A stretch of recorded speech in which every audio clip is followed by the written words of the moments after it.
ये ऐसे ordinary sentence ना लिखा करो, जैसे कि हम लिख दें कि उसने ही added Otto von Bismarck 18 states, तुम जोड़ लोगे पाकिस्तान को, उसने बोला जुड़ो एडेड, ऐसे नहीं चलता है हिस्ट्री में। ऐड कर लेगा कोई, हम चाइना को ऐड कर लें अपने, ऐसा नहीं।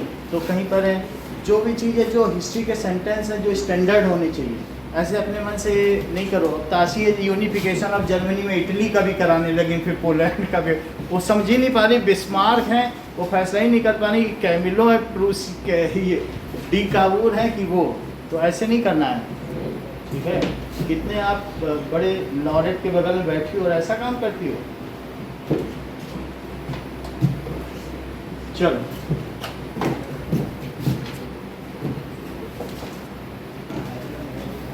वो डर के बैठती है, उसका भाई पीछे से देख रहा है।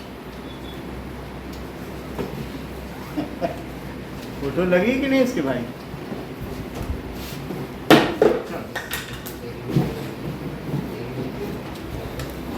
ओके नाउ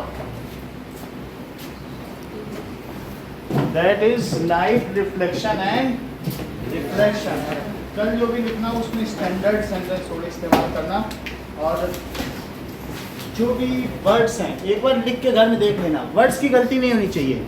कैमिलो नहीं लिख पा रहे हैं, काबूल नहीं लिख पा रहे हैं, तो क्या हम यहाँ भी पढ़ाएं फिर हर एक में गोले बना बना के, नहीं, उसी में तो हमारा समय लगता है। अगर हमसे वर्ड्स ना ठीक करवाओ तो तीसरे ही दिन कॉपी दे दें।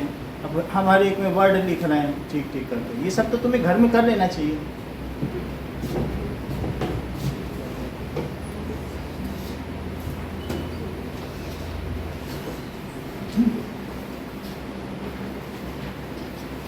जो टेस्ट यहाँ हो जाते हैं संडे टेस्ट, फिर वो साल में फिर दोबारा नहीं होते हैं, इसलिए तुमको उसी टेस्ट में ही टॉपर होना है।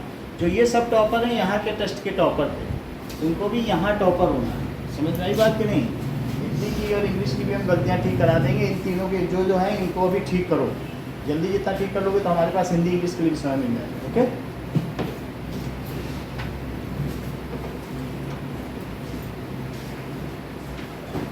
हर चीज़ यहाँ नोट करो, नोट करने से गलतियाँ एलिमिनेट होती हैं। बीच बीच में मत लिखो, लाइन के बीच में लिखती हो दिशता, ऐसे यहाँ या रफ राइटिंग से दिशता तो आई है ना। हाँ, तो देखो जो जितना तुम कर सकते हो, बी एलिजेंट। सोचो कि हमें इन सब में तुम 10 में नहीं टॉपर हो सकती हो अगर, तो फिर वहाँ कैसे टॉपर होगी। तुमको ये सोचना है कि हम कैसे अपनी पोजीशन और ऊपर और ऊपर करें, ये बात समझनी चाहिए कि नहीं। हमको इतने में हमें टॉपर बनना ही बनना, चाहे हमारी राइटिंग का रिप्रेजेंटेशन गलत है कि कहाँ गलत हो गया है, जो चीज़ गलती वो ना होने पाए।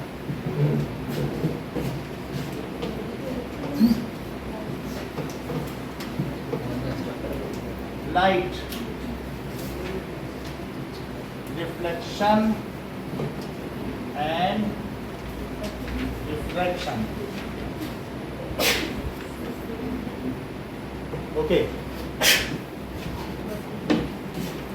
form of energy which enables us to see something is called light. Form of energy which enables us to see something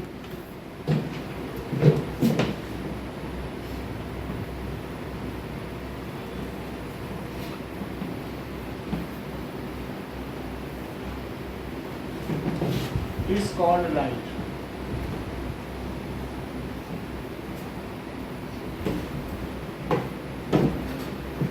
तो लाइट से हम कोई भी चीज़ देख सकते हैं। ओके, कुछ ऐसे ऑब्जेक्ट्स होते हैं जैसे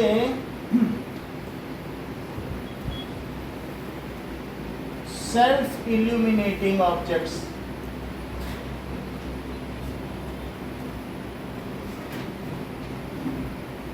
या illuminating objects. Those objects which emits light are called illuminating objects.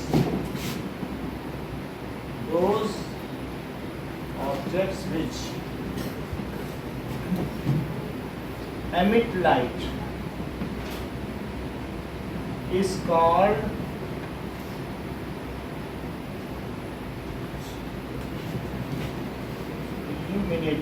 illuminated objects.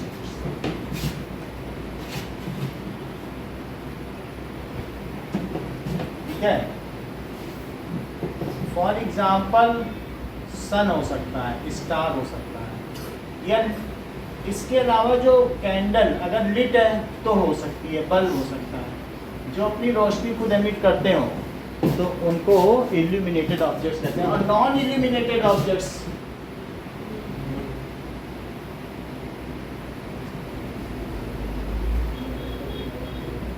those objects which can only be seen in presence of illuminated objects, जिनको उनकी मदद से देखा जा सके, जैसे बल्ब जले तो ये सब दिखे। So those objects which can be seen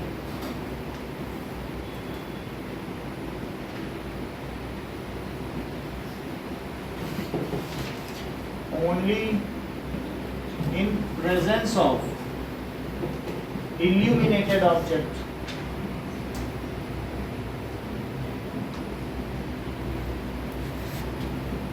are called non-illuminated objects.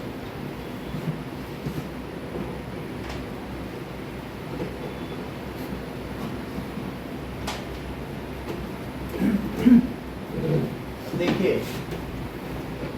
Light has dual nature. इसका एग्जांपल लिख लो। कहते हैं इसके एग्जांपल्स हैं,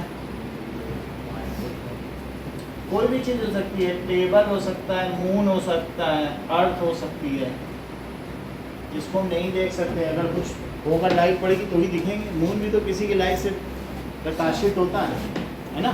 टेबल भी, तो घर की हर चीज हो सकती है। देखिए, लाइट हैज डुअल नेचर।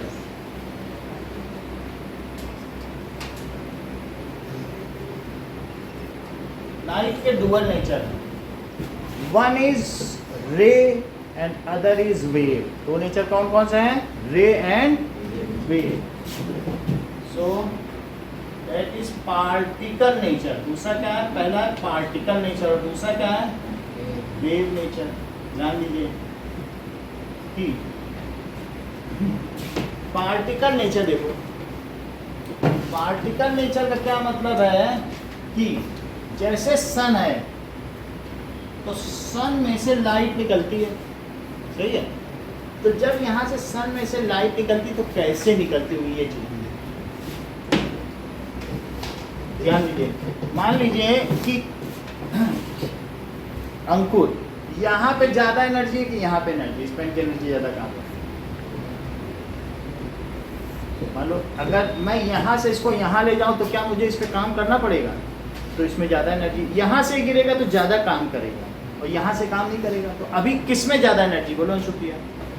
इस पोजीशन में इसके पास ज़्यादा एनर्जी है, यहाँ से गिराओगे तो ज़्यादा डैमेज करेगा कि यहाँ से गिराओगे। तो इसका मतलब है whatever is work done against gravity get conserved in it, वो इसमें जमा हो गया in the form of potential energy. कुछ एनर्जी बढ़ गई ना इसकी, पोटेंशियल एनर्जी, mgh होती है नहीं पोटेंशियल एनर्जी, 9 पे पड़ा था। यहाँ इस पे ज़्यादा एनर्जी है। जो अट्रैक्शन के अपोजिट कोई चीज़ जितनी दूर होगी उसमें एनर्जी उतनी ही, जब अट्रैक्शन के अपोजिट है कि नहीं, जितनी दूर होगी तो उसमें ज़्यादा एनर्जी है। जैसे ये देखो, मान लीजिए ये प्रोटॉन है सेंटर में, तो बोलो इस ऑर्बिट में अगर इलेक्ट्रॉन रहे ज़्यादा एनर्जी है कि इस ऑर्बिट में? यानी सेकंड ऑर्बिट में ज़्यादा एनर्जी है। तो होता क्या है कि आप लोगों ने जेम्स मैक्सवेल की थ्योरी पढ़ी थी 9th में, जिन्होंने रदरफोर्ड का मॉडल को क्या किया था बताइए? वो दैट ड्रॉबैक था तो उसको रिजेक्ट करवा दिया था।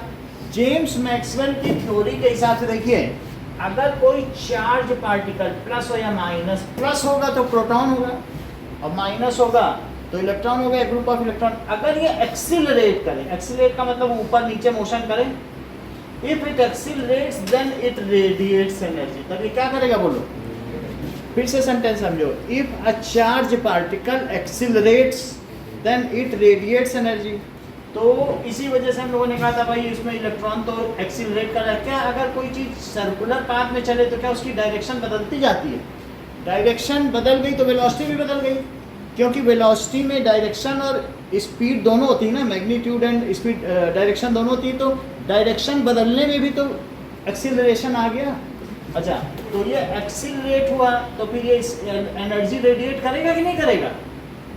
अगर ये अपनी डायरेक्शन बदल रहा है कोई चीज़, ऐसे तो कोई चीज़ अपनी डायरेक्शन नहीं बदल सकता। किसी भी चीज़ पे जब फोर्स लगेगा तो उसमें एक्सिलरेशन होगा। क्या तुमने 9th में ऐसा कोई फार्मूला पढ़ा है कि F is equal to ma? तो फोर्स लगेगा तो एक्सीलरेशन होगा।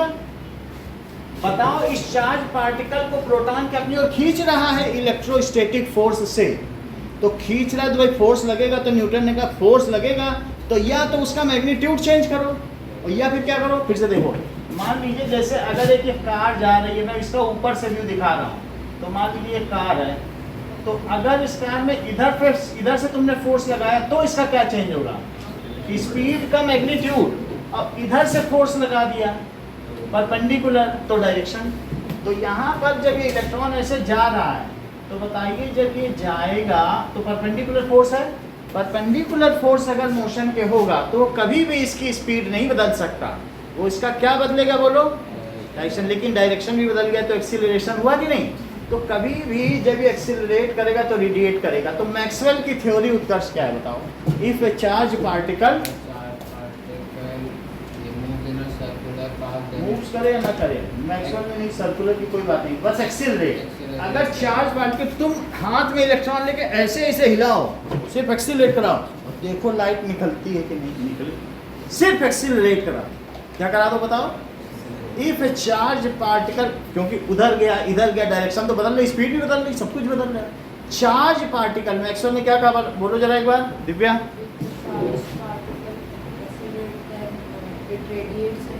एनर्जी, इतना जरूर जानना चाहिए सबको। अभी देखो तो ये चार्ज पार्टिकल क्या कर रहा है बताओ, एक्सीलरेट, तो ये क्या कर रहा है बोलो, रेडिएट। इतनी बात समझ आ गई। मैक्सवेल की थ्योरी देखो, जेम्स मैक्सवेल, तो उन्होंने क्या कहा, if a charge particle accelerates, it radiates energy। कितनी बात समझा, यहाँ तक समझ आ गई। अब जरा ध्यान दीजिए कि ये इलेक्ट्रॉन अगर आउटर ऑर्बिट से, यहाँ पे है इलेक्ट्रॉन, अंदर की ऑर्बिट में गिर जाए, ध्यान दीजिएगा दिव्या, तो बताओ अभी मान लो इसके पास 10 जूल एनर्जी है, तो अंदर 12 जूल होगी कि 8 जूल होगी कि नहीं होगी, सही बता रहे हैं। अगर क्योंकि बाहर ज्यादा होती है और अंदर क्या होगी कम, तो कोई चीज ऊपर से यहाँ गिर जाए तो इसके पास 8 जूल होगी, तो 2 जूल एनर्जी कहाँ गई, वो 2 जूल का एक पैकेट ऐसे बाहर छोड़ देगा। जब जब इलेक्ट्रॉन अपनी आउटर ऑर्बिट से अंदर गिरते हैं तब तब वो पैकेट ऑफ एनर्जी छोड़ देते हैं, और जिसकी वजह से मेटल हमेशा ऐसा करते हैं, इसी वजह से उसमें लश्चर होती है, चमक।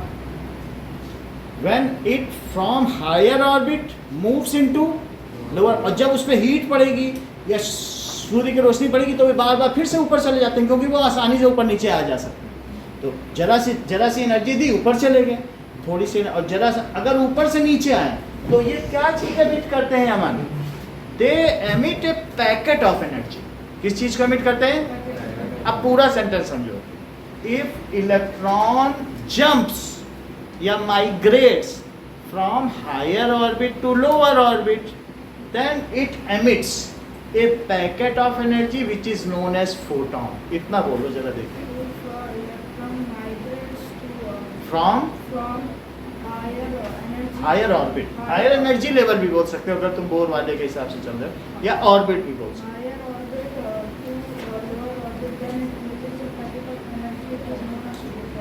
बहुत अंशुप्रिया रिपीट कर, बहुत अच्छी बात इन्होंने बोली, तुम भी बोल दो। व्हेन माइग्रेट्स, जब वो ऊपर से नीचे आएगा तो ये तुम बताओ क्या वो एक्सेलरेट कर रहा है कि नहीं। कोई भी चीज़ अगर रुका हुआ है और नीचे आ जाए, वेलोसिटी तो बन गई ना, कोई भी चीज़ स्पीड बदल गई तो वेलोसिटी तो हो गई ना, एक्सीलरेशन हुआ कि नहीं। तो व्हेन चार्ज पार्टिकल, अब बात बोलो पूरी,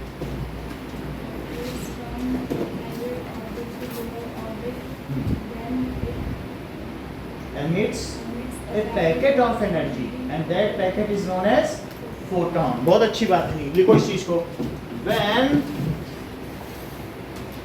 an electron, कौन माइग्रेट करेगा बोलो, and electron moves from higher और माइग्रेट, अगर कठिन शब्द है तो लिख दो, moves from higher orbit to lower orbit, ठीक है। इलेक्ट्रॉन ये नहीं बताया जेम्स मैक्सवेल, लेकिन ये अगर इनके बेसिस पे ही मैं बोल रहा हूँ कि इसमें से एनर्जी निकलेगी, क्योंकि एक्सीलरेट हुआ, तो एक्सीलरेट होगा तो जेम्स मैक्सवेल क्या कहते हैं, it is all in accordance to this, तो इनकी थ्योरीज में लगा दो। तो व्हेन इलेक्ट्रॉन मूव्स फ्रॉम, बोलो कहाँ से, हायर ऑर्बिट, ऑर्बिट बोल रहा हूँ, ऑर्बिट बोलो, नहीं तो जैसे ये एनर्जी लेवल बोल रहे थे अभी, वो बोर प्रिंसिपल कर रहे थे, तो नील बोर्ड वाला लगाना हो तो इनकी स्टैंडर्ड लैंग्वेज है, from higher orbit to lower orbit, और रिया ने बता दिया भाई ये 10 है तो 8 ये होगा, तो वो 2 जूल एनर्जी कहाँ गई, ये पैकेट जो निकला वो कितने जूल का था, 10 joule energy can neither be created, ना तो पूरे का हिसाब दो, ऐसा थोड़ी कि वो नष्ट हो गई, ये एनिहिलेट हो गई क्या, नहीं, जितना है वो 2 फॉर्म में बदली, एक 2 जूल का फोटोन बन गया लाइट एनर्जी, और बाकी उसके ऊपर जो है काइनेटिक एनर्जी घूम रहा है, तो काइनेटिक एनर्जी नहीं हुई, लेकिन जो 2 जूल है light energy can be transformed from one form to other, तो वो 2 भागों में स्प्लिट होगी, सही है। तो अब क्या लिखते बताइए, अरविंद सेंटेंस पूरा करो, तो क्या होगा, then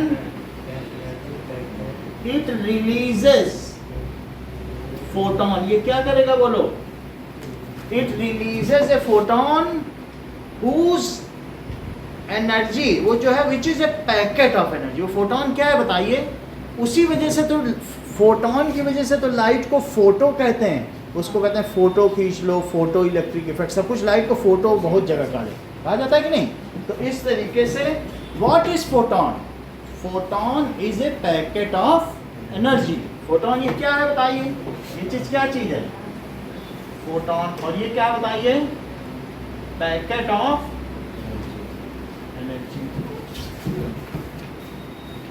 which is packet of energy. अब जरा देखो कितनी बात समझ आ गई, एंड इट्स एनर्जी, अभिषेक इसकी एनर्जी किसके होगी, इक्वल होगी, its energy will be equal to difference of energy between 2 energy levels, मान लो उसकी 10 थी और इसकी कितनी थी 8, तो कितने का डिफरेंस आया, 2 एनर्जी लेवल का डिफरेंस बताओ, 2 का आया, तो उस फोटोन की एनर्जी कितनी होगी, जो डिफरेंस है उतने का वो निकाल देगा।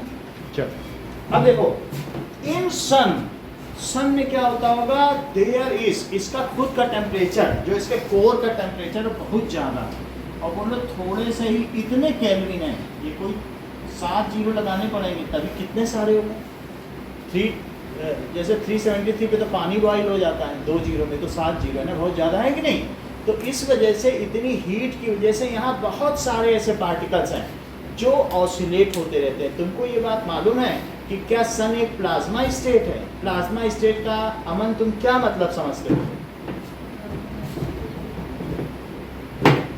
प्लाज्मा स्टेट का मैं मतलब बताता हूँ, प्लाज्मा स्टेट एक ऐसी स्टेट है जिसमें एटम के सारे इलेक्ट्रॉन निकल जाएं, भाग जाएं सन से, सन कहता मैं देखना नहीं चाहता हूँ, इतनी एनर्जी दे रहा हूँ, एनर्जी लो और एस्केप करके बाहर चले जाओ, भाग ही गए, अब सन में एक भी इलेक्ट्रॉन बचा ही नहीं है, सिर्फ न्यूक्लियस बचा है। If gas loses electrons of all of its orbit, और आउटर का नहीं, आउटर का निकलेगा तब तो आयंस कहलाएगा, सब निकल जाए, सोडियम में तो 11 के 11 भागो यहाँ से, तब वो प्लाज्मा कहने, बोलो समझ आएगी नहीं, तो प्लाज्मा स्टेट एक ऐसी स्टेट है, तो फिर जो भी होगा वैसा है, और कुछ अगर होंगे भी तो भी जो चार्ज पार्टिकल इसमें होंगे, तो हमने तुमको एक बता दिया ऐसा कुछ होता होगा। सो सन इज कंटिन्यूअसली रिलीजिंग फोटोन, ये क्या कर रहा है बताओ, सन में भी तो ऐसे एक्सीलरेशन हो रहा होगा, तो इसमें से क्या निकल रहा है, अभी बताया ऐसे होता है, उसी वजह से चमक होती है, तभी तो मेटल में तुम देखते हो कि कितनी शाइन हो रही, नहीं। अच्छा, photon is a packet of energy, जब ये फोटोन तुम्हारे आँख के रेटिना पे पड़ते हैं, इट कॉजेस सेंसेशन, इससे क्या होगा, और आँखों में रॉड एंड कोन्स ऐसा होता है जो कलर ये सब दिखाते हैं, जो भी हो सेंसेशन होगा उसको हमारा ब्रेन रीड कर लेगा, उसके लिए अगला चैप्टर तुम्हारे पास है, that is human I and colourful world, ठीक है। लेकिन इतना जान लो, ये फोटोन अगर आँख पे पड़ जाए तो सेंसेशन होगा, वही फोटोन इस फोन से टकरा के मेरी आँख पे पड़ जाए तो फिर भी कुछ ना कुछ सेंसेशन होगा। कुछ चीज़ें, कुछ कलर के कंपोनेंट एब्जॉर्ब कर लेगा, क्योंकि लाइट में तो 7 कंपोनेंट्स होते हैं ना, जैसे विब्ग्योर करके होते हैं कि नहीं, कुछ एब्जॉर्ब कर लेगा, जो बचे उससे उसका कलर दिख जाएगा। तो इतनी बात हो गई। तो ये जो फोटोन है ये क्या करेगा, इट प्रोड्यूस सेंसेशन। ये आइस के अंदर एक बीच में छोटा सा लेंस है, बिल्कुल ट्रांसपेरेंट है, उसके अंदर चला जाएगा, प्यूपिल जिसको कहते हैं, ठीक है। तो प्यूपिल के अंदर जाएगा, रोशनी रेटिना पे पड़ेगी पीछे, और वहाँ सेंसेशन प्रोड्यूस करेगा, ब्रेन उसको रिकॉर्ड कर लेगा, क्योंकि कुछ नर्व्स हैं, and in this way we can perceive the object. Okay, अब जरा देखो, मैं यहाँ जो डुअल नेचर की बात कर रहा हूँ, तो लाइट टेक्स बर्थ। क्या एक पैकेट एक पार्टिकल होता है? वेव कोई पार्टिकल नहीं होती। जैसे हवा में वेव आप प्रोड्यूस कर दो तो वेव का कोई वो होता है पार्टिकल? नहीं। जैसे वेव प्रोड्यूस करने पर आप स्ट्रिंग से करते हो टंग, तो वो चारों तरफ चारों दिशाओं में होती, बोलो उसको तुम लोकेट कर सकते हो, उसको एनसर्कल कर सकते हो। So wave is a kind of disturbance in atmosphere. उसको तुम एक जगह लोकेट नहीं कर सकते हो, लेकिन जो पार्टिकल है उसको तो लोकेट किया जा सकता है। जैसे पानी में ही तुमने कंकड़ फेंक दिया तो डिस्टर्बेंस जो उसकी तरंग थी, जल तरंग फैलती चली गई पूरी झील में, तो वो डिस्टर्बेंस तो डेसिमिनेट होता है बाहर की तरफ। बात तो समझ में आ गई आपको? तो इस तरीके से मैं ये कह रहा हूँ, दो नेचर कैसे हैं, आपको भी दो कैसे, एक ही चीज़ हो सकती है, या तो कोई चीज़ पार्टिकल होगी, या चीज़ क्या होगी, वेव होगी। कई साइंटिस्ट ऐसे थे जिन्होंने कहा भाई ये पार्टिकल है। क्या बोला कई लोगों ने? पार्टिकल। 200 साल तक युद्ध चला है साइंटिस्ट में, कम या ज़्यादा नहीं, 200 साल तक साइंटिस्ट लड़ते रहे। और कौन से साइंटिस्ट थे जो इसे पार्टिकल कहते रहे, और कौन से साइंटिस्ट थे जो इसे क्या कहते रहे? ये जरा ध्यान दीजिए। तो देयर आर टू नेचर, और मैं दोनों बताता हूँ कि क्या नेचर है। पार्टिकल न्यूटन ने कहा, इसको हाइजन ने कहा, ठीक है। So Newton has advocated that light is a particulate, however Huygens has advocated that it is wave। फिर बाद में आइंस्टीन ने once for all इसको रिजॉल्व कर लिया कि ये क्या करती, वो जो आइंस्टीन ने बोला वो मैं बताना हूँ। आइंस्टीन ने कहा कि light takes birth as a particle. भाई एक पैकेट है फोटोन, तो क्या पैकेट है? अब पैकेट हुआ तो क्या लिखा उन्होंने, लाइट टेक्स बर्थ। सन में तो ऑसिलेशन हो रहे होंगे ना बहुत सारे, birth as particle, moves as wave. और चल कैसे रही बताओ? तुमने कभी ऐसे देखा है कि जब लकड़ी, सर्दियों में लकड़ी जलाई जाए तो छोटे छोटे चिंगारियाँ ऐसे हवा में उछल के ऐसे भागते हैं, फिर लुप्त हो जाते, समझो वही फोटोन। ऐसा होता होगा छोटे स्तर पर। तो वो ऐसा उनको देख के माइंड में आया, ठीक है, कि ये ऐसा हो जाएगा, ठीक है ना। तो it takes birth as a particle. Sun में आई तो फोटोन आई, लेकिन वो फोटोन चलेगा कैसे बोलो? वेव की तरह, मूव्स एज वेव। कैसे चलेगा बोलो? Moves as wave. और जब भी तुम्हारी आंखों में या किसी मेटल की बॉडी पे पड़ेगा, तो मेटल की बॉडी में ये अपनी एनर्जी जो फोटोन है, मान लीजिए किसी एटम में गिर गया, ये एक मेटल में एक एटम था जिसके सेंटर में ये प्रोटॉन है, ये बाहर का एटम, सही है, ध्यान दो। तो अब ये जब है, ध्यान दीजिए, यहाँ एक इलेक्ट्रॉन है। वेव कभी भी अपनी सारी एनर्जी किसी एक को नहीं देती है। वेव तो जैसे तुमने पत्थर मारा ना, तो पूरे झील में अपनी सारी एनर्जी दे देगी। बोलो बात समझ में आई कि नहीं? तो वेव एक को देगी क्या? 10 यहाँ बैठे होंगे, 10 को सुनाई पड़ेगा अगर मैं यहाँ जल तरंग छेड़ूँ, एक को थोड़ी ना मिलेगा। सब लोग वेव सुनेंगे। मान लो स्ट्रिंग बजाऊँ तो सब लोग सुनेंगे कि नहीं? लेकिन फोटोन ऐसा नहीं करता, चलेगा वेव की तरह। लेकिन जब भी ये किसी से इंटरेक्ट करेगा तो ये अपनी एनर्जी किसको देगा बोलो? इस इलेक्ट्रॉन को दे देगा। अब इस इलेक्ट्रॉन को इसने टिश्यू हैंड ओवर कर दी, तो फिर क्या होगा आगे का तुम बताओ। कोई बात नहीं, बोलो, आप बोलो बोलो। आगे दूसरे पार्टिकल को ये सही बताया, हमेशा उत्कर्ष ही सही बताते हैं। बोले अगर ये एनर्जी लेगा तो ये हायर ऑर्बिट में जाएगा। देखो फोटोन एनर्जी जब ये लोअर में है तो फोटोन रिलीज किया, और यही अगर 2 जूल का फोटोन इसको दे दिया जाए इस इलेक्ट्रॉन को, तो क्या होगा बोलो? ये 2 जूल का इसको दे दो। भाई तुम ऐसा समझो कि तुम नीचे जीने में खड़ी हो और तुमको कोई एक ब्रेड खिलाए, तुम एक जीना चढ़ो, फिर एक और ब्रेड खिलाए, एक जी, तुमको जो एनर्जी देगा, तुम्हारी एनर्जी हायर ऑर्बिट में जल्दी चली जाएगी नहीं? 15 ब्रेड खा के तुम ऊपर पहुंच सकती हो नहीं? वही चीज़ इसका है, लोअर ऑर्बिट में है 2 जूल इसको दे दो एनर्जी, तो क्या ये अपर में नेक्स्ट में अपर पहुंच जाएगा, फिर उसके बीच का जो डिफरेंस हो उतना दो।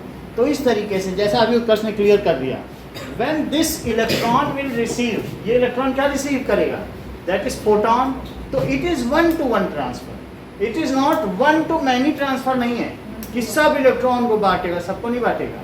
तो ये चीज़ क्या होगी बताइए, कैसा ट्रांसफर है, then electron will migrate to next higher orbit, फिर वो गिर जाएगा, फिर फोटॉन निकलेगा। बोलो बात समझ आ गई? चलो देखिए, moves as wave and when it interacts, जब ये किससे इंटरेक्ट करेगा, विद मैटर, जब ये मैटर से इंटरेक्ट करेगा तो क्या होगा, then it ends as, end हो जाएगा, it ends as particle and overs its energy, अपनी एनर्जी किसको दे देगा, to electron, and dies as particle. फिर से देखो कि जो उत्कर्ष ने बताया उसको हम लोग समझने का प्रयास करें। ये मान लीजिए अब ये लोअर ऑर्बिट का इलेक्ट्रॉन है, तो लोअर ऑर्बिट के इलेक्ट्रॉन को एक फोटॉन आ गया, यहाँ से फोटॉन आ गया, उसके पास 2 जूल एनर्जी थी और ये 1 जूल है। हर एक एनर्जी का अपना लेवल होता है, तो बोलो 1 जूल वाले को 2 जूल मिल गया तो क्या होगा, it will jump to next higher orbit, बोलो होगा कि नहीं? और वही चीज ऊपर से नीचे आया था तब रिलीज किया था, वो तो उतने का डिफरेंस है, समझ में आ गई बात कि नहीं? और ये जंप हो जाएगा, तो यही चीज है, मेरा कहने का मतलब है जो फोटॉन है इसका जन्म एक कण के रूप में होता है, चलता ये तरंगों की तरह है, मृत्यु फिर से कण के रूप में होती है। तो ये कैसे मरेगा, it dies as a particle, 1-to-1 transfer. कैसा मरेगा, तो ऐसा नहीं किया ना, ये कैसा ट्रांसफर है यार, लिख देना ठीक रहेगा कि 1-to-1 ट्रांसफर। अगर ये 1-to-many करता तब ये वेव कहलाता, लेकिन ये ऐसा करेगा क्या, नहीं करेगा, तो ये नहीं करेगा, ये कैसा करेगा बोलो, 1-to-1। सही है? जरा ये पूरा सेंटेंस जो फोटॉन के बारे में बताओ।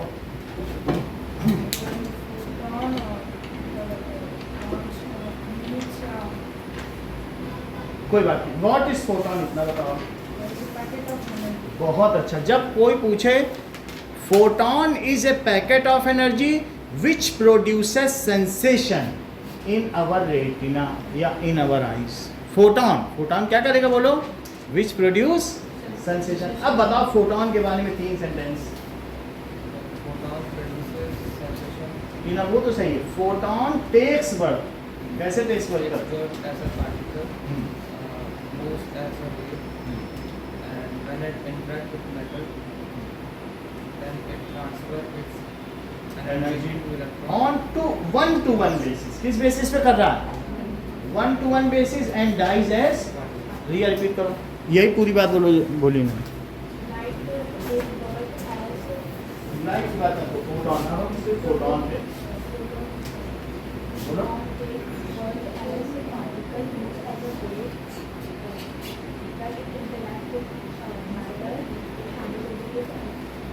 And so on.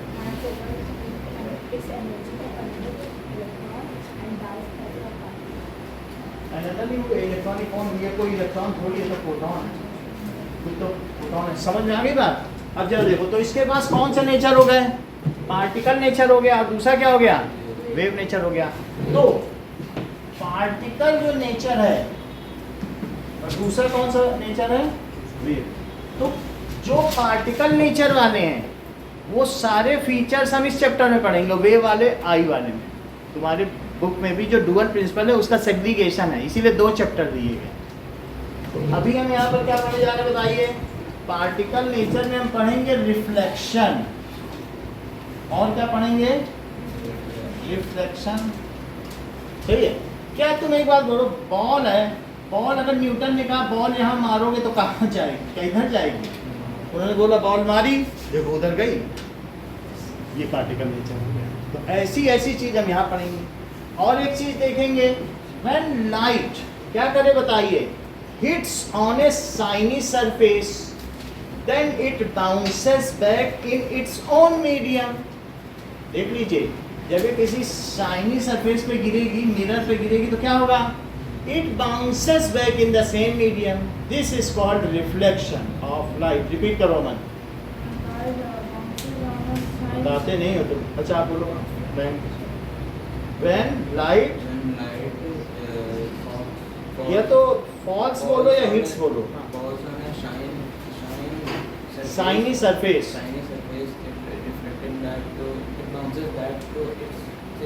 हाँ ठीक है। फॉलोइंग सर्टेन लॉज, उनको हम कहेंगे लॉज ऑफ रिफ्लेक्शन। कुछ लॉ को मानते हुए करेंगे नहीं, तुम बॉल ही फेंको, यहाँ बॉल फेंको तो उधर वाला कैसे कैच कर लेगा, उसे मालूम है जिस एंगल पे फेंकी उतने पे आएगी, ऐसे मारो तो ऐसे जाएगी, या ठीक नहीं। तो इसलिए इस रिफ्लेक्शन देखेंगे। और एक और चीज क्या देखेंगे बताओ, if light falls on transparent medium तो क्या होगा, इट, जब ये क्या होगा, then it moves to other medium and bends from its own path, और अपने रास्ते से क्या हो जाएगी, बेंड हो जाएगी। This is called reflection. वो हम देखेंगे, अभी करके देखेंगे, सारे प्रैक्टिकल भी करेंगे। लेकिन इतना जान लो, जब लाइट एक मीडियम से दूसरे मीडियम में जाएगी तो क्या करेगी बताइए, बेंड हो जाएगी। तो यहाँ पर हम दो चीज देखने जा रहे हैं, वेव के अदर नेचर है, जिसमें स्कैटरिंग देखेंगे, डिस्पर्सन देखेंगे, वो सब अगले चैप्टर के लिए रखो। कौन कौन सी चीजें देखेंगे वहाँ पर, दैट इज डिस्पर्सन। वेव है तभी तो उसमें 7 कलर अलग अलग रंग है, वो सब दिखाई पड़ गए। स्कैटरिंग वो वहाँ देखेंगे। तो ये सब हम फिनोमिना देखने वाले हैं। अभी हम इन पर फोकस करेंगे, इन दोनों की डेफिनेशन लिख लेंगे, फिर एक एक करके पढ़ेंगे। तो पहली चीज क्या है, व्हाट इज रिफ्लेक्शन। रिफ्लेक्शन देखिए,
अब देखिए, मान लीजिए कि लाइट अगर यहाँ पर पड़ रही है तो किस मीडियम में पड़ रही है, तो क्या होगा, क्या है इसी मीडियम में लौट आएगी। तो और जितना एंगल रखोगे उतने पे लौटेगी। क्या ऐसे ही बॉल भी करती है, जितने पे छोड़ो उतने पे जाती है। तो ये चीज़ क्या कहलाएगी बोलो, रिफ्लेक्शन। ये बात तो तुम्हें समझ में आ गई, जितने एंगल पे हम करेंगे क्या उतने पे ही लौट रही है, तो इसे क्या कहेंगे बोलो, दैट इज कॉल्ड रिफ्लेक्शन। समझ में आ गई बात। अब हम देखेंगे दैट इज रिफ्लेक्शन क्या होगा। अगर ये किसी ट्रांसपेरेंट मीडियम में जाए तो ये थोड़ा बेंड हो जाएगी, अपने पाथ से क्या होगी, बेंड हो जाएगी। तो ऐसी स्थिति में हम देखेंगे, ये तुम्हें दिख रहा हो तो, नहीं तो हम और बड़े से दिखाएंगे तो दिखेगा, लेकिन इसके अंदर इसका रास्ता जो होगा ये क्या होगा, ये बेंड हो जाएगा। ये अपने रास्ते पे नहीं है, और थोड़ा देखेंगे तो पता चलेगा। दूसरा बड़ा वाला लें।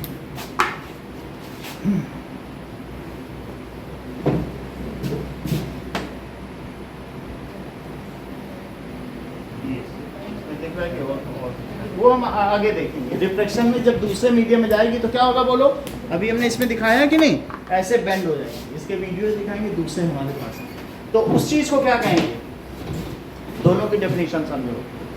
When light falls on a shiny surface, hits करेगी, फॉल्स भी कर सकती है, then it bounces back in same medium following certain laws, it is called reflection. इसे प्रकाश का परावर्तन कहा जाता है। लेट अस राइट दिस, इस चीज को पहले लिखें, दोनों की डेफिनेशन लिखेंगे।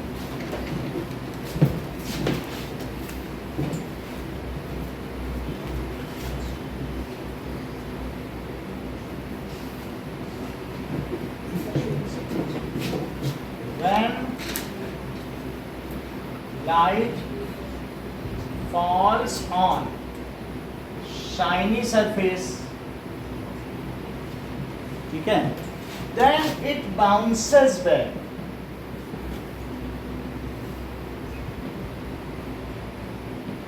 In same medium.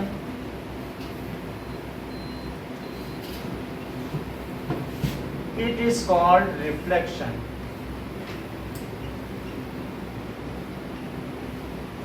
इसको रिफ्लेक्शन है.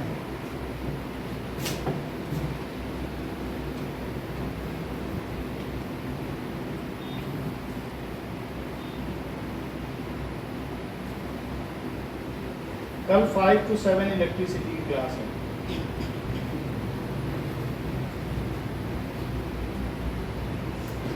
जो कि 2 चैप्टर चलना है, फिर नहीं तो हो नहीं पाएंगे. ओके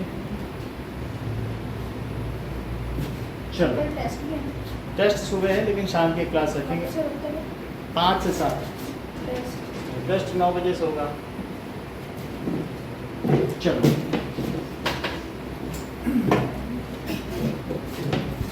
जो तुमने 10th में पढ़ाई कर ली ना, 11th इम्पॉर्टेंट है ना, 10th में जितनी तुमने शिद्दत के साथ पढ़ाई की वही आगे काम करता है.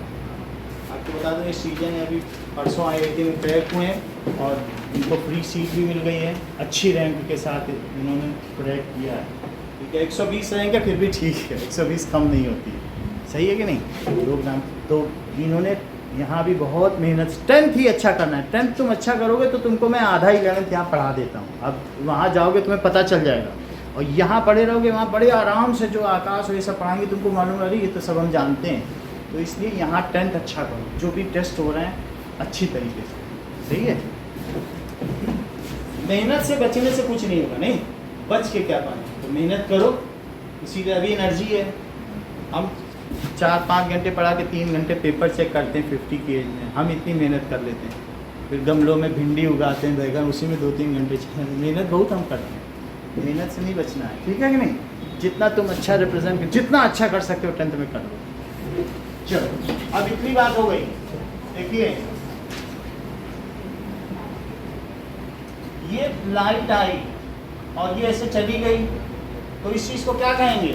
Reflection of light. This is reflection of light. ये जो है ये तो मिरर हो गया, और ये मिरर की शाइनी सरफेस है. शाइनी या रिफ्लेक्टिंग सरफेस. और ये जो दूसरी तरफ है क्या वो नॉन रिफ्लेक्टिंग सरफेस होगी या पेंटेड सरफेस?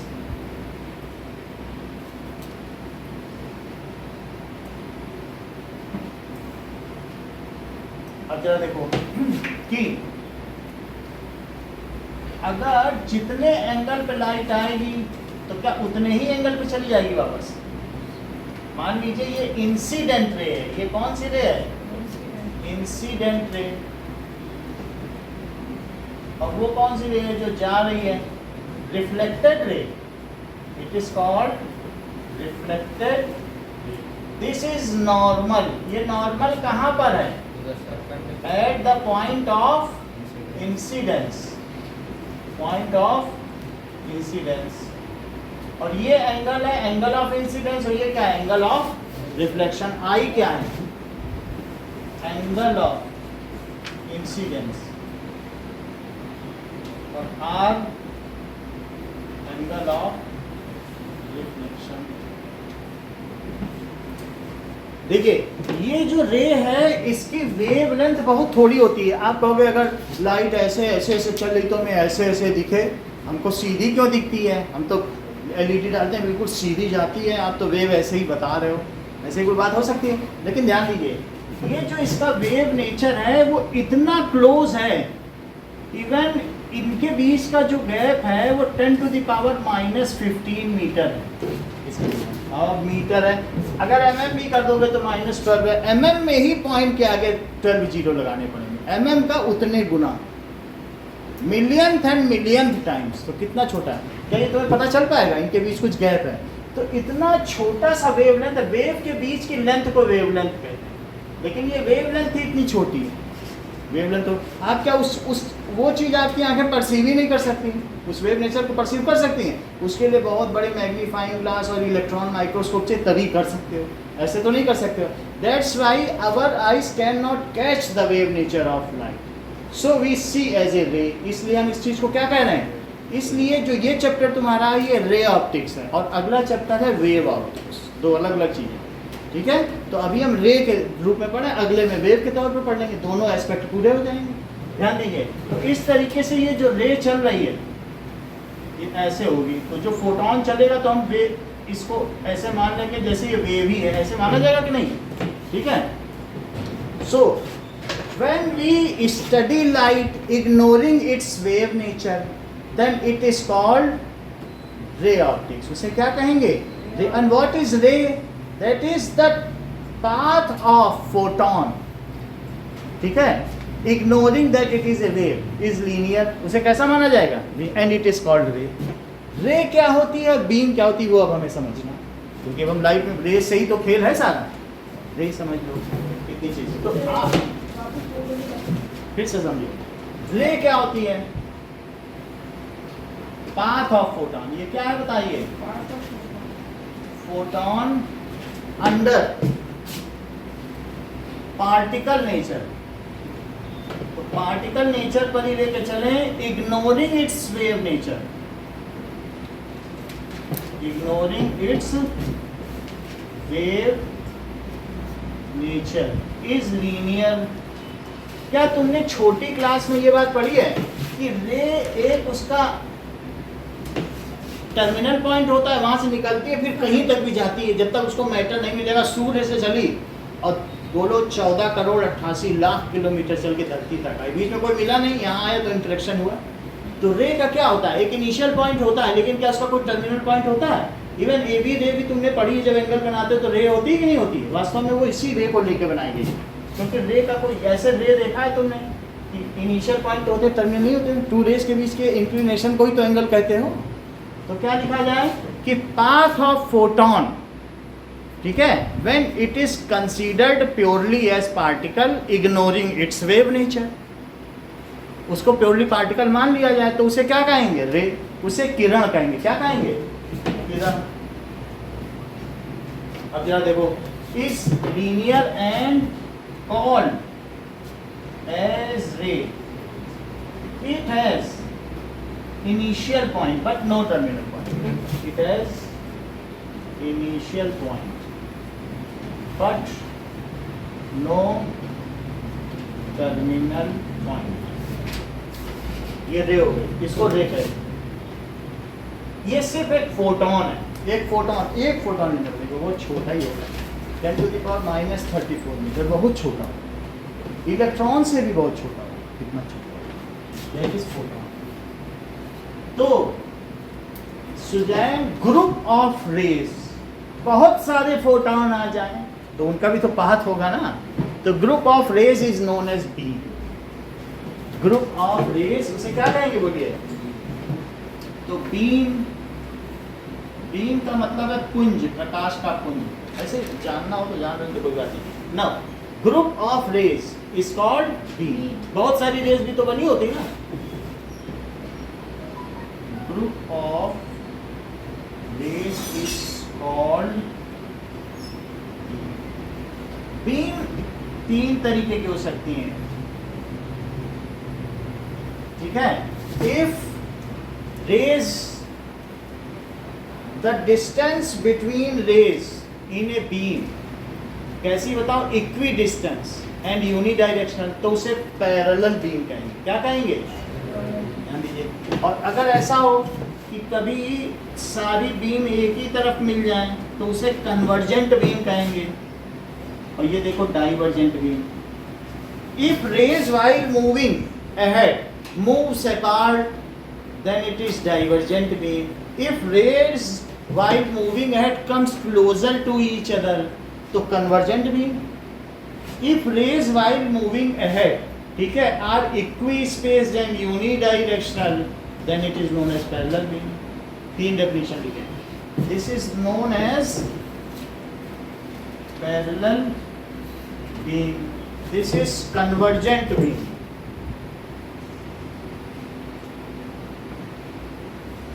और तीसरा क्या है बोलिए, डाइवर्जेंट बीम। ओके नाउ अब जरा देखें कि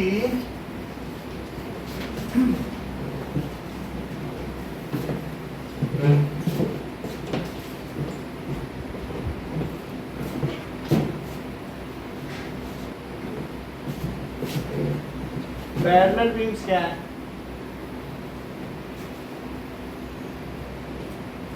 If rays while moving ahead remain equispaced and unidirectional, direction भी ना बदले, जिस डायरेक्शन में जा रही वैसे ही जाए। इन सब की तो अलग अलग डायरेक्शन है ना। Then such beam, such group of rays को क्या कहेंगे, form parallel beam.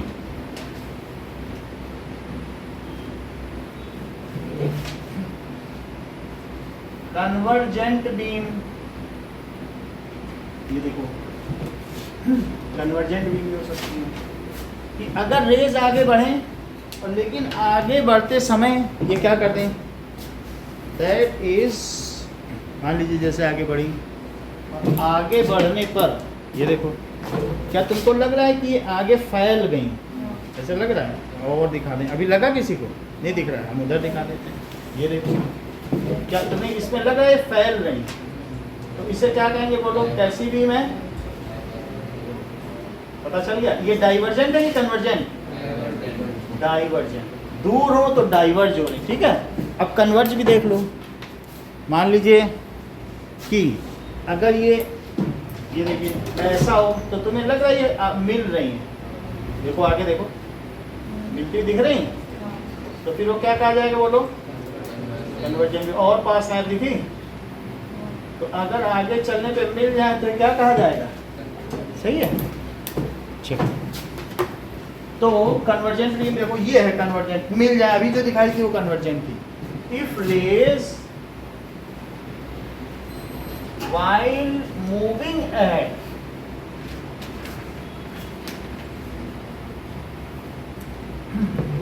come closer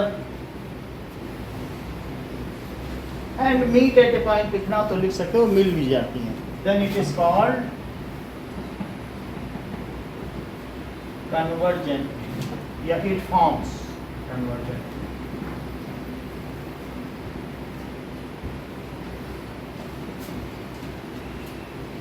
अच्छा, divergent beam,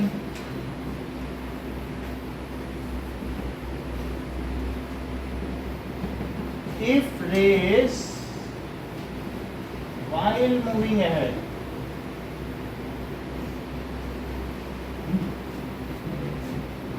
move apart from each other, then it forms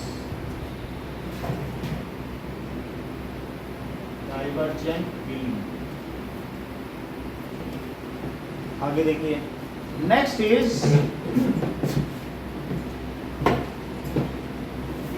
the रे which falls on mirror is called incident ray.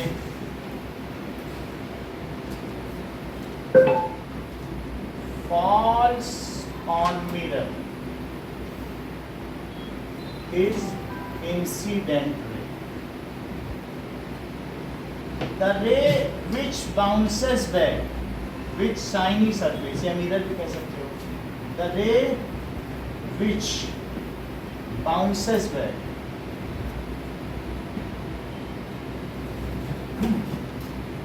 from mirror is called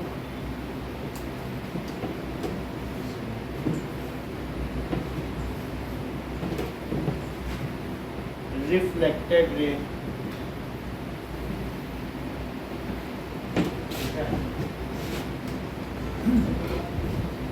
A smooth shiny surface, ठीक है, which bounces back all the incident ray, जितनी भी गिरे 100% सब उससे लौट के टकरा के चली जाए, इज कॉल्ड मिरर, उसे दर्पण कहा जाए। अगर उस पर जितनी भी रेस गिर रही हैं, मान लीजिए ऐसे बहुत सारी रेस गिरी, तो वो 100% सभी को क्या करा दे बताओ, तो उसे क्या कहेंगे, मिरर। ठीक है। एनी स्मूथ शाइनी सरफेस, उस पर सिल्वर की पेंटिंग हो सकती है, पीछे मरकरी की करा दें, बहुत पतली लेयर चाहिए, फिर पेंट कर देते हैं जिससे वो निकले surface. So a smooth shiny surface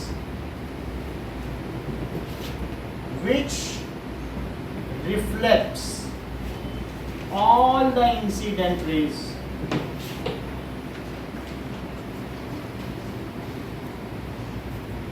उसे क्या कहेंगे, is called mirror.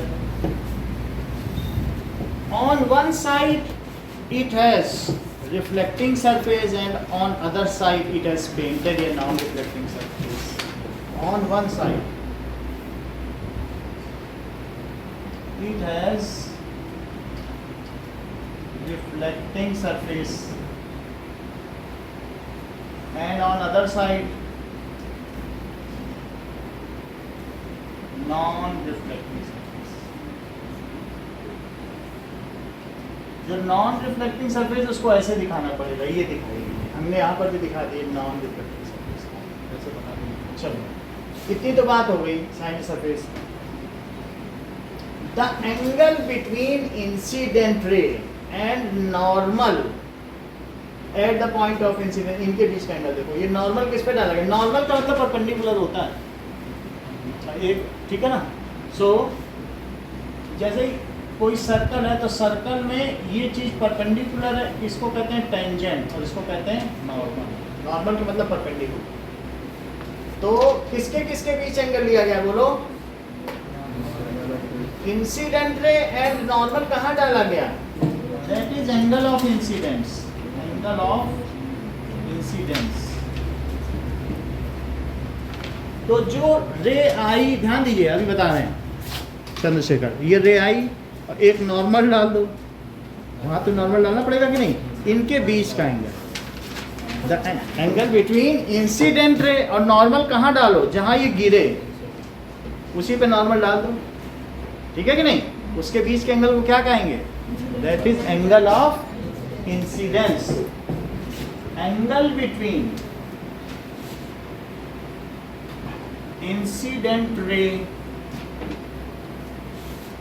And normal dropped at point of incidence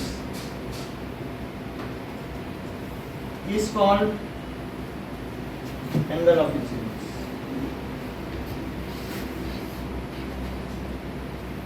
इसको I से डिनोट किया जाएगा। एंगल ऑफ रिफ्लेक्शन, परावर्तन कोण,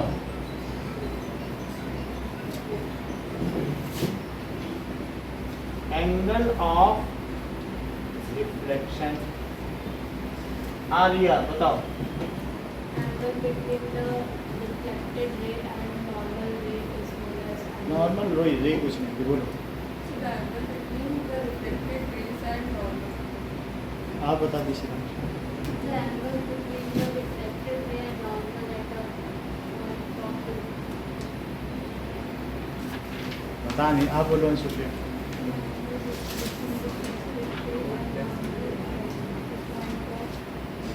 हाँ, इंसिडेंस। ऐसे कहीं भी नॉर्मल नहीं ड्रॉ करना है कि यहाँ पर रे गिरेगा तो हम तो यहाँ ड्रॉ करेंगे, वहीं करो। कहाँ पे नॉर्मल ड्रॉ करना है, eight the point of incident. आपतन बिंदु पर डाला गया लंब और आपतित किरण के कोण, किरण के बीच बनने वाले कोण को आपतन कोण कहते हैं। आपतन बिंदु देखो भाई, normal at the point of incidence, समझ नहीं बात। So the angle between reflected ray and और किसके बीच,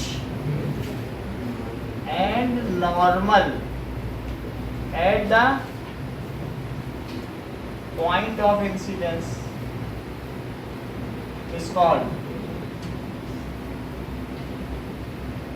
angle of reflection, या फिर इसे R से डिनोट करेंगे।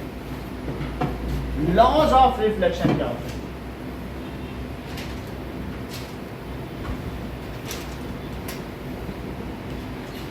दैट पहला है कि angle of incidence is equal to angle of reflection. Angle of incidence is equal to angle of, पहला लॉ है।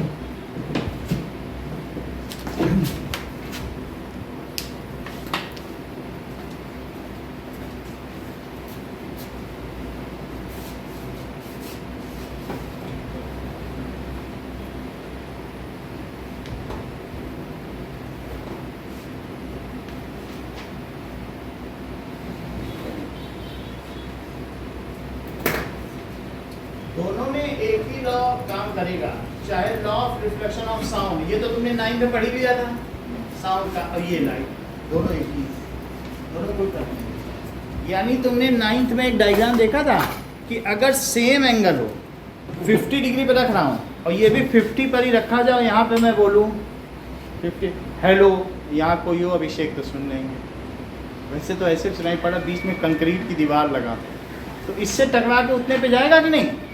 तो angle of incidence of sound is equal to angle of reflection of sound. अब इसमें देखो कि देखिए यही चीज है, इसमें एक पिन है, मैंने पिन 40 पे रखा है, अब अपने हिसाब से रख लेना 40 पे, इसको भी 40 पे रखो, और कहीं रखोगे तो नहीं दिखेगी। मान लो 40 पे इसको भी रखा, 40 पे इसको भी रखा। अच्छा, इसमें यहाँ मिरर है, तो इस पिन से जो लाइट जाएगी यहाँ पर आंखें रखना, ये जो यहाँ पे होल है ना, ऐसे देखना इसमें कि क्या पिन दिख रही है। तो अगर सेम जरा भी 1 डिग्री एंगल इधर उधर करोगे तो नहीं दिखेगी, सही रखोगे तो ही दिखेगी। बात समझ में आई कि नहीं? तो इसमें देखना, सही रखोगे तो तुम्हें पता चल जाएगा, जितना फिर यहाँ देखना, अरे हाँ वही एंगल है तभी दिख रही। तो 40 पे अगर हमने रख दिया, then you will be able to see the pin. और ये बीच में 0 पे रख दिया, इसको भी 0 पे रखना, नहीं तो मिरर की पोजीशन 0 रखो और इसको 40 पे। सो दिस पिन, ये जो पिन है ना यहाँ पर, तो ये पिन वहाँ पर दिखाई पड़ेगी। तो मैं देख लेता हूँ कि इसका सही है सिस्टम। ठीक है, तो 40 पे इसको रख लिया, 50 पे इसको रख लिया, ये दिख रही है। तो आप लोग इसमें देखना कि क्या ये नीडल दिख रही है।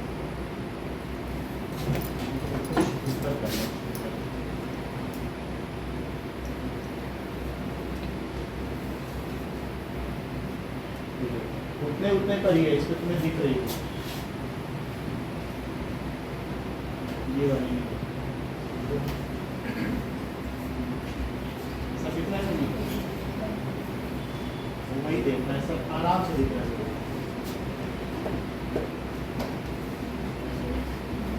ये 40 पे, ये 40 पे नहीं, अब यही चीज देखो, जितने एंगल पर है पीछे भी बढ़ा लेना। वो जो उससे इससे लाइट गई, उससे निकल के वो दिखनी चाहिए, नहीं हो रही तो इंस्ट्रूमेंट खराब है। किसी बच्चे ने पिन टेढ़ी कर दी देख के, चलो नहीं दिख रही तो कोई चिंता की बात नहीं, हम सीधी कर लें।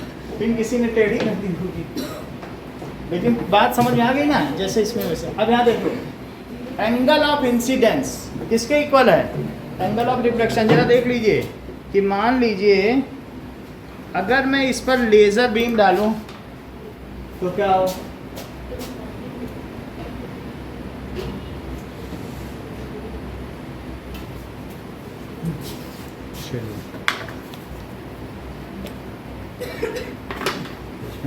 होगी लाइट तो सही है तो बन जाएगा।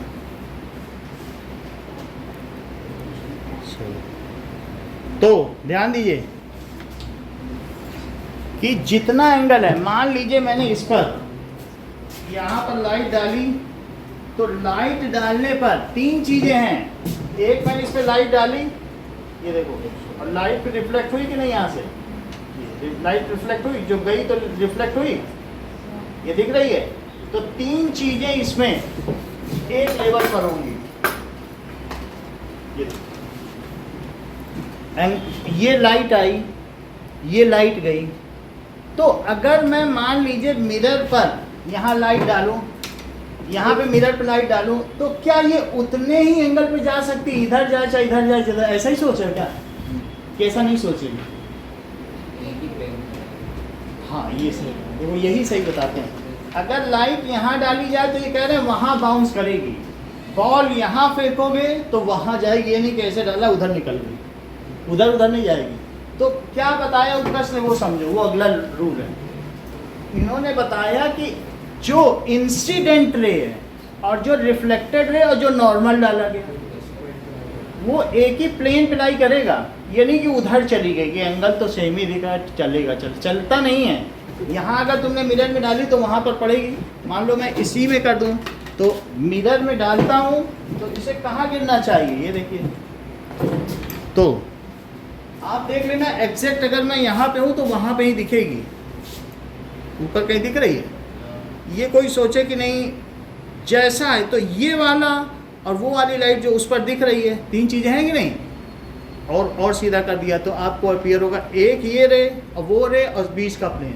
तो तीन चीज़ें, दैट इज, पहले सुनो फिर रिपीट करना।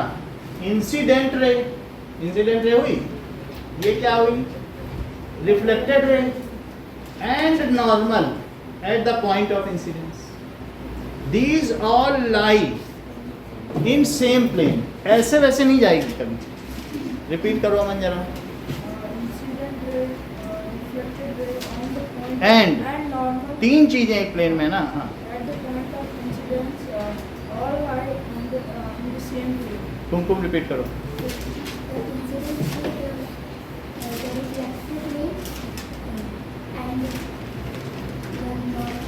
नॉर्मल, नॉर्मल एट, नॉर्मल कोई रे नहीं है, normal at the point of incidence, जहाँ पर इंसिडेंट रे गिरती है उसको कहते हैं पॉइंट ऑफ इंसिडेंस। जहाँ इंसिडेंट रे गिरे उसे क्या कहते हैं, point of incidence. These all lie in same plane. Repeat करिए रिमा।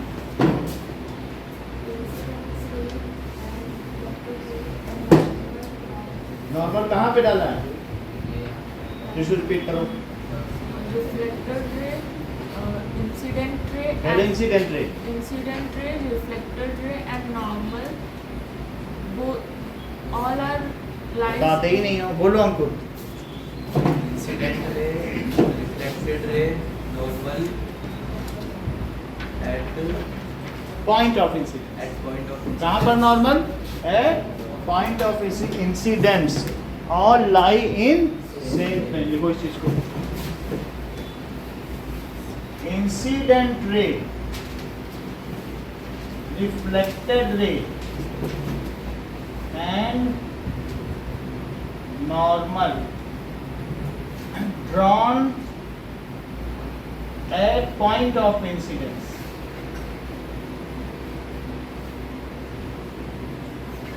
all lie in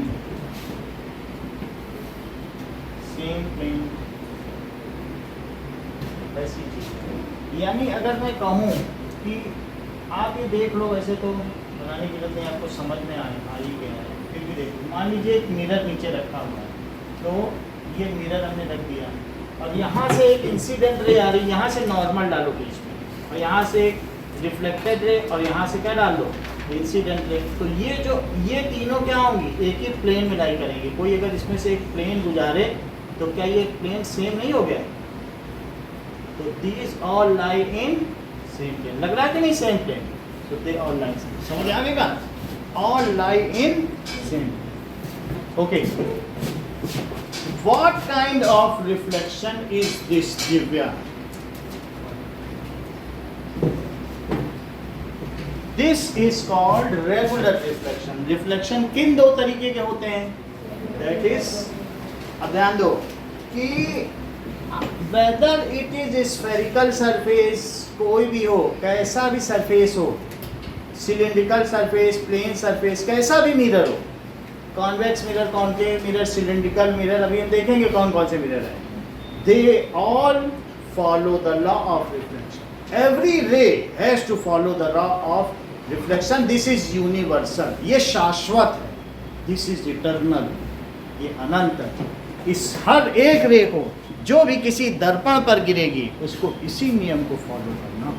बात समझ आ गई? सो all kinds of mirror and all kinds of rays have to follow the laws of reflection. इतना ही आपको समझना है. जिसने इतनी बात समझ ली उसको रिफ्लेक्शन में और कुछ पढ़ना ही नहीं है. उसको रिफ्लेक्शन का लॉ पता चल गया, फिर क्या समझ आई? So all kinds of mirror, all kinds of ray. ठीक है? Sir any ray. हाँ बोलो. Sir normal at the point of incidence वहाँ पे आपने लिखा है सर. हाँ. उधर तो रिफ्लेक्शन आना चाहिए था ना. जैसे रे गिरी तो जहाँ गिरी वही आपतन बिंदु है. एंगल ऑफ नॉर्मल कहाँ डाला जाएगा बोलो? ये रे गिरी तो दिस इज व्हाट, रे यहाँ गिरी, this is point of incidence. इसी पे नॉर्मल डालो. नॉर्मल तुम्हें कहाँ डालना है? नॉर्मल कहीं तो डाला जाएगा. परपेंडिकुलर कहाँ डालोगी? At the point of incidence. जहाँ रे गिरती है उसको क्या कहते हैं? Point of incidence. समझ में आ गई बात? वैसा लिखा नहीं क्या? सर एंगल ऑफ रिफ्लेक्शन में कहाँ लिखा है? एंगल ऑफ रिफ्लेक्शन सर ऊपर तो लिखा तो है पॉइंट ऑफ रिफ्लेक्शन नहीं होता है कुछ, पॉइंट ऑफ इंसिडेंट. वहाँ गिरना है. रिफ्लेक्शन तो बाउंस बैक हो गई. रिफ्लेक्शन को कहाँ पकड़ोगे? वो तो चली गई. जहाँ गिरी रे उसे पॉइंट ऑफ इंसिडेंस कहेंगे ना. रिफ्लेक्शन का कोई पॉइंट हो ही ना होता. समझ आगे बात? हमेशा पॉइंट ऑफ इंसिडेंस होता है. जहाँ कोई बॉल गिरी, जहाँ टप्पा पड़ा, है ना. अब जरा देखो, एनी रे falling on any kind of mirror, किसी भी मिरर पे गिर रही हो, विल ऑलवेज, वो क्या करेगी? Follow law of reflection. वो लॉ ऑफ रिफ्लेक्शन को फॉलो करेगी. ओके? देखिए, what does it mean by regular reflection? If parallel rays falling on a mirror get reflected as parallel, then such kind of reflection is known as regular reflection. If parallel rays falling on mirror get reflected as parallel, then it is called regular reflection.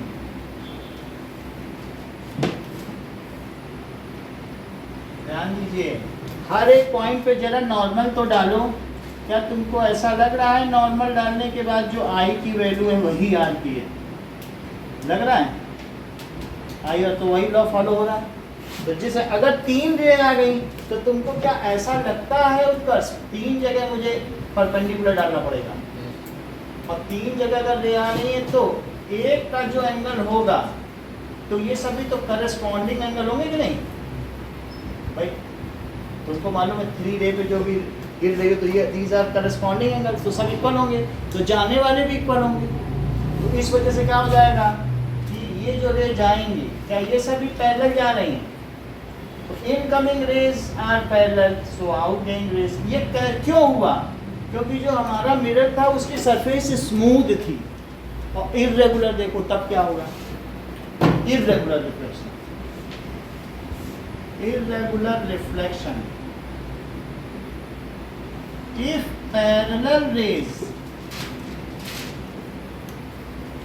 Falling on shiny surface, जो भी shiny surface है या mirror है, after reflection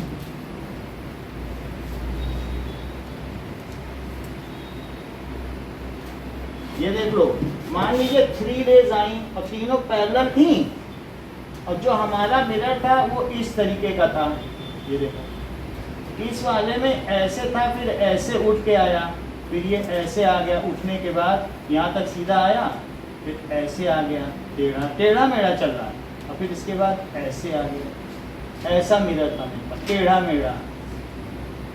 अच्छा आप देखो, ये जो रे आ रही इस पे तुम नॉर्मल डालो, क्या नॉर्मल परपेंडिकुलर होता है क्या?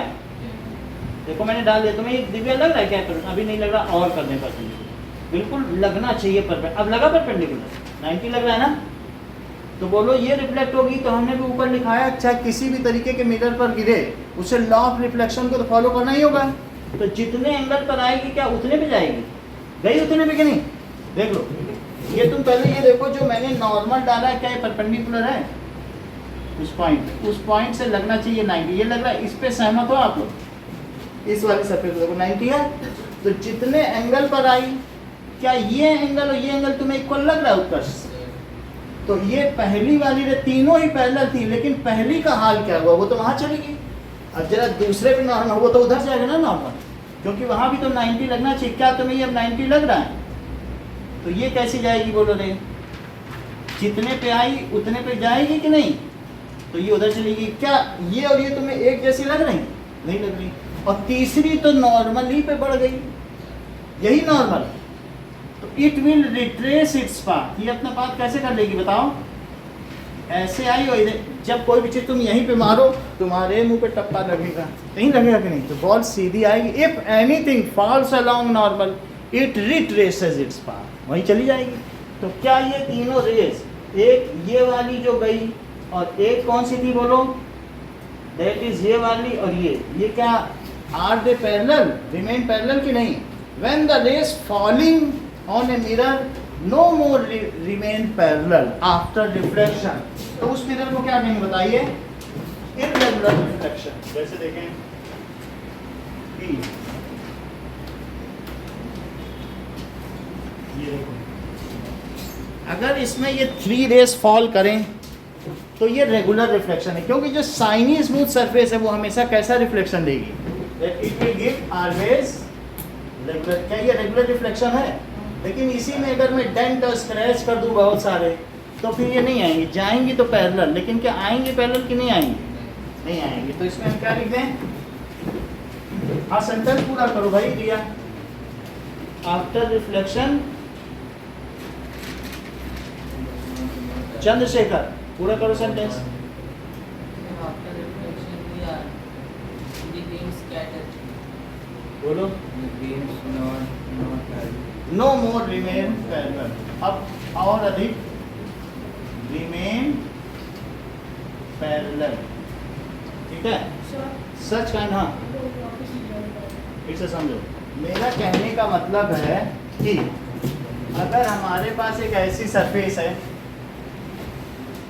देखिए समझो ये ऐसी सरफेस है, लेकिन ये मिरर है, हमने एक कोई कांच का टुकड़ा ले लिया और एक तरफ क्या कर दिया? पॉलिश कर दिया, तो उससे तो रिफ्लेक्शन होगा कि नहीं होगा? और इसमें मैंने 3 डिफरेंट रेज ले ली, एक ऐसे ले ली, एक ऐसे ले ली, एक ऐसे। सही है? तो तुम देखोगे कि यहाँ पर परपेंडिकुलर डाला तुमने ये 90, ये देखो सरफेस, देखो सरफेस तो देखना पड़ेगा ना उस पॉइंट पर कैसी है। तो अब जितने भी जा रही तो वो क्या ऐसे चली जाएगी? तो पहली रे, ये 1 रे ऐसे गई, 1 का तो हाल देख लिया तुमने। अच्छा दूसरी वाली देखो, दूसरे में भी कहोगे भाई चलो कुछ ना कुछ नॉर्मल वैसा तो नहीं रहेगा जैसा है, लेकिन थोड़ा बहुत तो बदल जाएगा ना, क्योंकि रे ही ऐसे ऐसे है, पता नहीं कैसा है। तो ये नॉर्मल जब तुमने किया तो ये ऐसे गई, तो ये 2 है, तो 1 और 2 क्या पैरेलल रह गई कि नहीं रह गई? अब तीसरे का हाल देखो तुम, तीसरे में भी थोड़ा एंगल तो बनेगा जो भी हो, और तीसरे का निकालो, तुम्हें तीनों अलग अलग जाती हुई लग रही हैं। So after reflection they no more remain parallel, then such kind of reflection is called irregular reflection. समझ में आ गई बात? अब जरा देखें कि इतनी बात हो गई ना, दैट इज, अब हम देखेंगे कि अगर एक मिरर में, ये मिरर है, सो ड्रॉ द रिफ्लेक्टिंग रे ऑन मिरर। अगर मैं तुमको ये रे ऐसे मिरर दे दूं और मैं बोलूं कि मेरे पास एक यहाँ से एक ऐसे रे आई और एक ऐसे रे आई और एक ऐसे। तो क्या आप लोग अपनी कॉपी में इन तीनों रेस के लिए डायग्राम बना लोगे? रिफ्लेक्टिंग रे ड्रॉ करो, एक ही पॉइंट से तीनों रेज आ रहे हैं, तो इनका डायग्राम बनाओ। 8th में ये था, लेकिन फिर आपसे पूछा जा रहा है क्योंकि अब 10th में भी है। तो जो इसे ऑब्जेक्ट कहते हैं, अब हम इमेज फॉर्मेशन की बात करते हैं। सिंगल पॉइंट से, एक पॉइंट से, सिंगल सोर्स ऑफ लाइट से तो मिलियंस ऑफ रेज निकलती हैं। छोटे से लाइट के सोर्स से कितनी रेज निकलती हैं? हमने तो 3 ही निकाली हैं। तो जरा सोचो कि एक लाइट सोर्स से 3 रेज निकल रही हैं, तो कैसे कैसे जाएंगी? ध्यान दीजिए, इस पर एक यहाँ नॉर्मल ड्रॉ करो, यहाँ नॉर्मल ड्रॉ करो, और बात सही है? ठीक है। अच्छा एक बात बताओ कि अगर यहाँ पे एक रेड लाइट है तो देखने वाले को क्या लगेगा? ये देखने वाला, क्या उसको लगेगा कि मिरर के पीछे यहाँ एक रेड लाइट है? नहीं लगेगा? लगेगा। मेरा कहने का मतलब है, ध्यान दीजिए कि अगर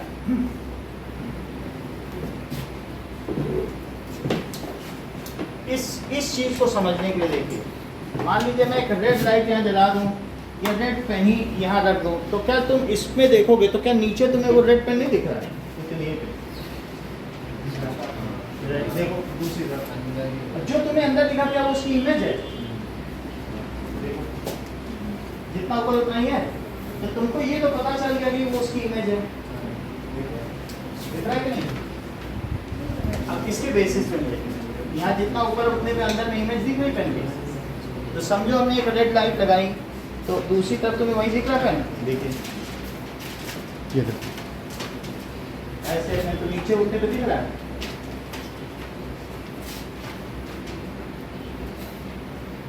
दिख रहा है कि नहीं?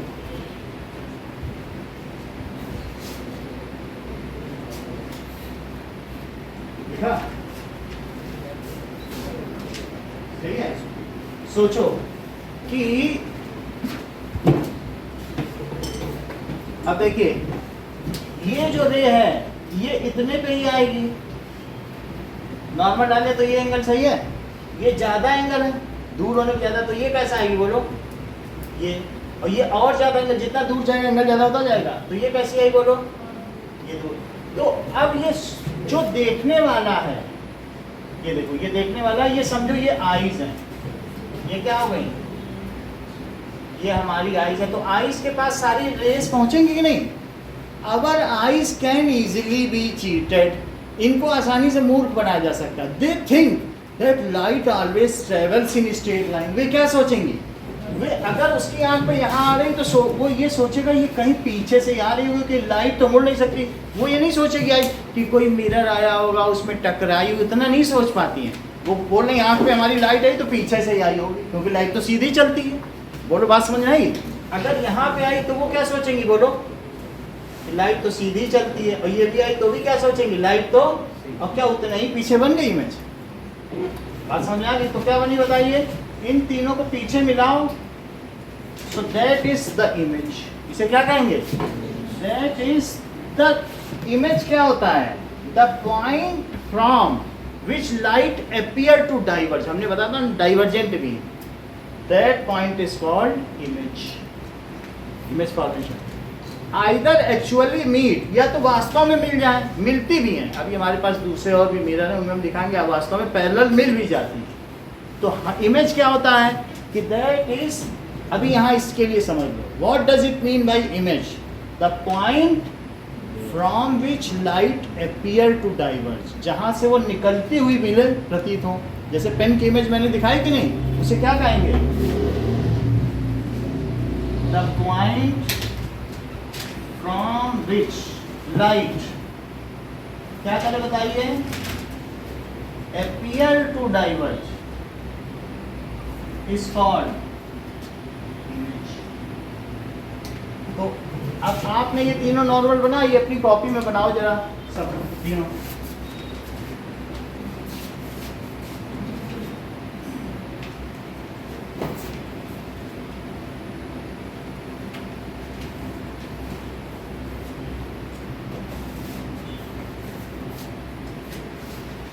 तुमको इसमें मेढक ऊपर दिख रहा है क्या?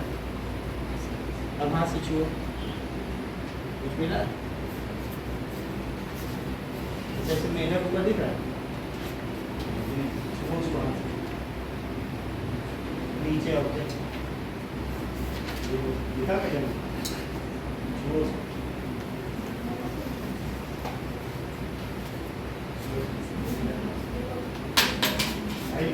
यही स्कीम है। दिखा?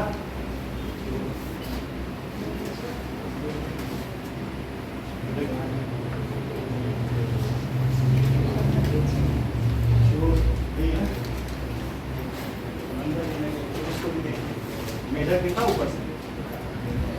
हाँ,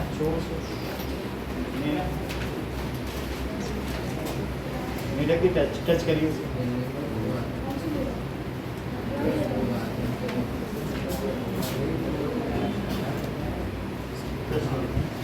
खाना नहीं है तुमको,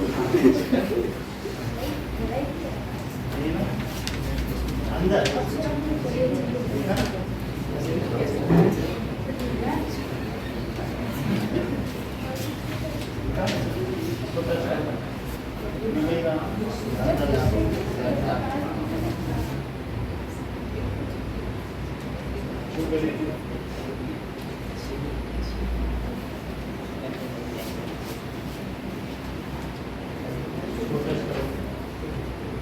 इमेज तुम्हें समझ में आ गई कि इमेज क्या होती है?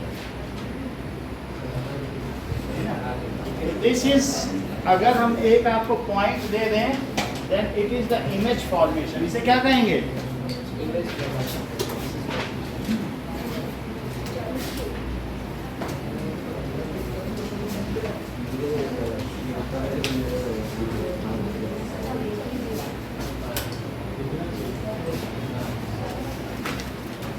दो व्यक्ति हो, इतना ही रखो है।